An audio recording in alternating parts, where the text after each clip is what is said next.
Testosterone crisis. Testosterone is the fuel of our body and a hormone of vital importance for our metabolism. As in many subjects related to male sexual health, this is a razor-edge topic with many widely misunderstood aspects. Should one take testosterone supplements or not? What are the risks of taking it or avoiding it? What is the connection between testosterone and andropause? I will answer many important questions such as these. Do not forget to watch the video until the end, like it, and share it. Once again, I am here with a very special, information-packed, and unique presentation. Testosterone and estrogen are the two main sex hormones in mammalian species, and they are molecularly very similar. As you already know, testosterone is the dominant hormone in men, while estrogen is dominant in women. However, just like in the yin-yang phenomenon, a small amount of estrogen exists in the blood of men and a small amount of testosterone exists in the blood of women. These minor hormones are balancing elements for our metabolism, sexual health, and mood and functionality begins wherever balance exists. In this video, however, I will specifically address the importance of testosterone for men. The testosterone hormone, or more accurately, the androgenic male sex hormones, are produced at a rate of 90% in the testes of a man. A small portion of about 10% is secreted by the adrenal glands. This 10% production is insufficient in terms of bioactivity and volume. Therefore, testicular health is extremely important for testosterone production. Inside the testicular tissue, testosterone is produced from the cholesterol molecule through a series of enzymatic processes within the cells called Leydig chellae. Thus, cholesterol is the raw material, and excessively lowering it for cardiovascular health may negatively affect testosterone production. Testosterone has four main areas of function in our body, all of which are vital for the individual. 1. Sperm production. 2. Sexual functions. 3. Metabolism. 4. Psychological stability. Testosterone is produced in the testes, and its first area of duty is again the testes. For the initiation and continuation of sperm production, called spermatogenesis, testosterone is required. If testosterone production decreases, sperm production is disrupted and infertility may arise. After testosterone is produced in the testes, it passes into the bloodstream and binds to carrier proteins such as albumin and SHBG, spreading throughout the body via the vessels. There is a one-way barrier inside the testes. Testosterone exits the testes but cannot re-enter. Therefore, externally administered testosterone will not have a positive effect on the testes and will not contribute to sperm production. On the contrary, it may disrupt a system that is functioning in a healthy manner. Testosterone that enters the bloodstream can then easily pass through the blood-brain barriers and penetrate neural tissue. There are especially dense testosterone receptors in the hypothalamus and limbic regions of the male brain, and testosterone exerts its effects by binding to these receptors. Sexual desire, drive, motivation, and libido originate from this testosterone hormone.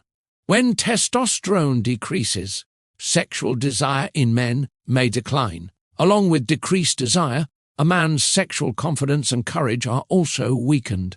Testosterone affects the male's secondary sexual characteristics such as muscle mass, body hair, beard formation, and deepening of the voice. If testosterone is low, muscles and bones weaken, and general body endurance declines. Body hair becomes sparse, abdominal fat increases, and a sleepy, easily fatigued, sluggish male profile emerges.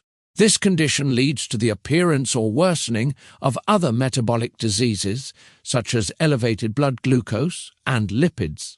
Thus, the control of chronic diseases becomes more difficult even when medication is being used. Maintaining testosterone levels is therefore essential for healthy aging and longevity in men. On the other hand, Testosterone is also very important for male psychology. If testosterone is normal, the man is more emotionally balanced. He can think clearly and make healthy decisions. Low testosterone leads men into a more angry, irritable, sharp-tempered, psychological state with reduced cognitive clarity and impaired memory. Cognitive functions deteriorate, and men may experience frequent anger outbursts. This can cause harm both to themselves and to those around them. I am sure there are a few grumpy elderly men in your environment. This may actually be a sign of low testosterone. Testosterone hormone measurements must be taken in the morning on an empty stomach at a reliable laboratory. If total testosterone is low, a second test must be done, and free testosterone must be calculated. In this way, the most accurate result can be reached. In the last 10 years, hormone therapy, or testosterone replacement therapy, TRT, has become a widely discussed subject even in healthy men. In other words, can we elevate testosterone to increase metabolism and thereby help men live longer and healthier lives? This is still a matter of debate in the medical community. The advantages and disadvantages must be carefully evaluated. The main problem, in our opinion, is the misuse of testosterone supplements by young men. Let us first discuss this topic. We frequently encounter young men engaged in heavy sports who pursue larger arm muscles, and unfortunately, many of them administer high-dose injectable testosterone supplements. Along with this come protein powders and high-dose vitamin supplements. Yes, the visible results are obvious. However, they are taking a huge risk, and most of them are aware of it. They assume they can quit whenever they want. Yet these hormone supplements taken without medical necessity, just for bodybuilding, can cause many side effects. 1. Natural testosterone production is suppressed at the hypophyseal level in the brain, and the testes stop producing testosterone. Therefore, sperm production ceases, testicular volume decreases, and consistency deteriorates. Even if supplementation is discontinued, the damage may be permanent. In other words, if the hypophysis stops functioning, restarting natural testosterone production may become impossible. Permanent infertility can occur. 2. Externally administered testosterone is not biologically equivalent to natural testosterone and never as effective in sexual function. It only enlarges muscles. It will not contribute to penile function or erection. The exaggerated confidence it creates may later cause performance anxiety and psychogenic erectile dysfunction when testosterone is discontinued. This may lead to testosterone addiction. 3. As with everything, excess is harmful to the human body. High doses of testosterone can stiffen and narrow blood vessels. This may result in early-age myocardial infarction, stroke, or fatal complications. In other words, the risks of death and permanent paralysis are real. Although access to such hormone supplements is limited, young men still find ways to obtain them. Particularly, we are frequently encountering Iranian-origin testosterone preparations. Recently, I absolutely cannot recommend these drugs to young individuals, and they should discontinue them under medical supervision as soon as possible. Another subject is age-related testosterone decline in men.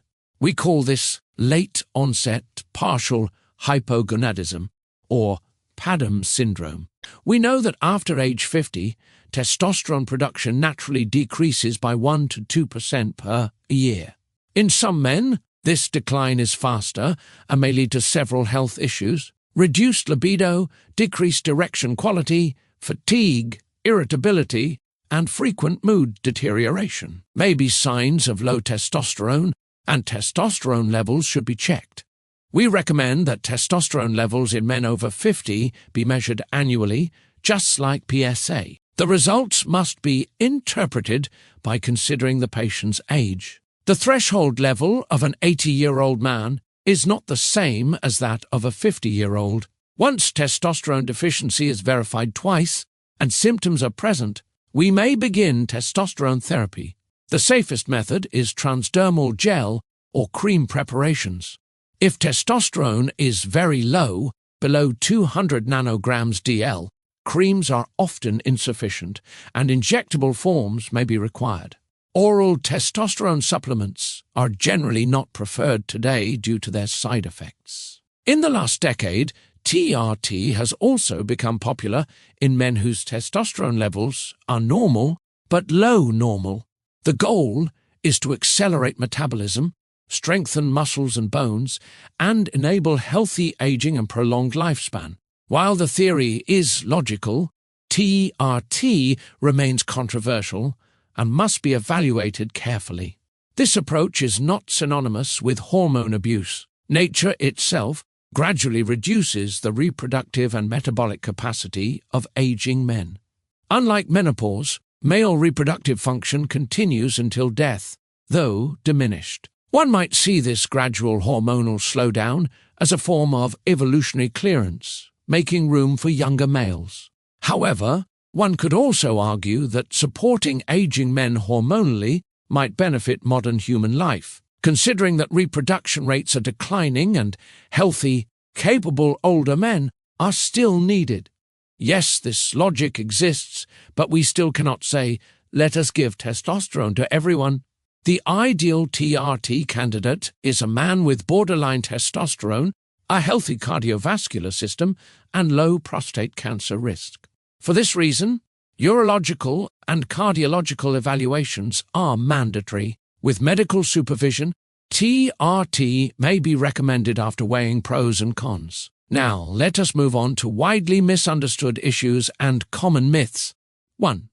If a young or middle-aged man has erectile dysfunction or low libido, and testosterone is found to be low, the cause is testosterone deficiency. No, low testosterone is not the cause, but often the result. In a healthy man, testosterone does not suddenly drop for no reason.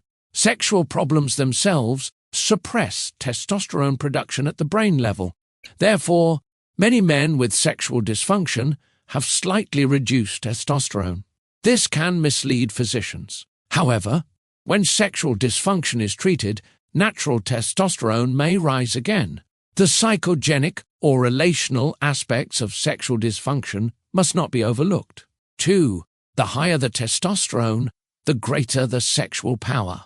No, every machine has a fuel tank, and overflowing the tank does not help but harms. Excess testosterone does not create excessive sexual desire. Surplus testosterone is converted into estrogen in fat tissue and may cause gynecomastia.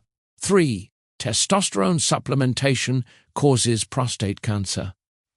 No, it does not cause cancer. Low testosterone may even increase prostate cancer risk. If you do not have an active prostate cancer or strong family history, there is no need for concern. This risk must be evaluated with your urologist. If no risk is detected, testosterone may be used safely. 4. Andropause means a drop in testosterone. No, there is no true medical condition equivalent to menopause in men. Andropause is more a psychological outcome of aging and may not be strongly related to testosterone. It can be considered a behavioral state in men dealing with aging, sexual decline, and fear of death.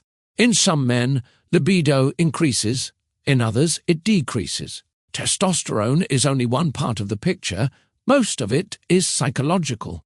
5. Excess testosterone causes baldness, or bald men have stronger libido.